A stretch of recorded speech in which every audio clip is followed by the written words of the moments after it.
Ay, naglalaba po ako, kaya ganito yung tsura ko. At habang naglalaba, ayan, washing machine.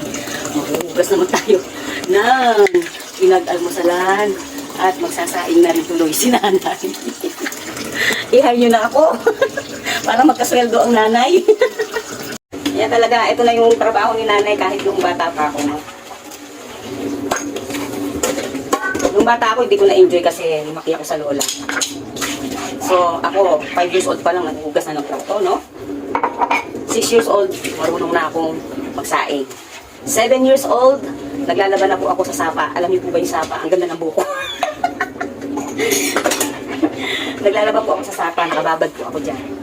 Tapos po, nung nagkabarkada ko, nagkakayayaan naman kami sa tangki naman po. Dito, sa amin po, sa Pampanga. Meron po kaming tinatawag na tangki dito na fresh water din po. Parang, ano po, dito po sa amin po sa bundok po nang gagaling ng tubig. At iniinom po ang tubig. Sa kaalaman po ng iba na dito po sa Pampanga, no? Huwag na po kayo magtaka kung bakit ganito po ang aking trabaho. Kasi sanay na po si nanay, no? Kasi si nanay naiingi pag walang ginagawa. Habang naglalaba, nag-aagiw ako at the same time magsasahin pa ako at maghuhugas ng plato.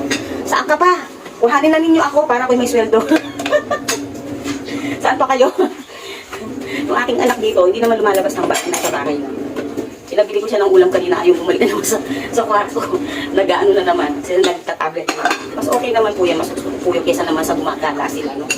Kasi ayaw ko na gumagala yung mga bata kasi yun naman ang mga kabataan ngayon, no? Barka-barkada. Hindi ko talaga pinalalabas. Para lang hindi siya mainit, hinahayaan ko na lang po. Nauutosan ko na po yung. Ayaw ko lang po kasi ang nag-uutos. Hindi ako sanay sa pag-uutos. Hindi ako mainit mag-uutos. Mag-uutos lang po ako pag halimbawa may bibili sa labas. Kasi alam niyo si nanay, pag ganito ang itsura, hindi makakalabas. Kilay is like na, di ba? Alam mo, itsura ko, pagod na ako eh. Pero okay lang, no? Dapat po lahat ng ginagawa natin. Masaya po tayo, no? Huwag po tayong, kasi isipin po natin, hindi tayo sa tao nagsisilbi kay Lord. Kasi sinabi ni Lord sa, ano nga bang verse ito? For whatever we do it for the glory of God. Ano po? Like verse po yan. Kaya pa, si nanay, masipag po si nanay. Sinasabi ko na po ako, inaamin ko na. Inaamin ko na po, masipag ako. Kasi iniisip ko po, sa lahat po ng ginagawa ko, kay Lord po ako nagsisilbi at hindi po sa tao.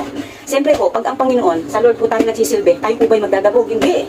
Siyempre po, magsisilbi po tayo with all our hearts. Di po ba?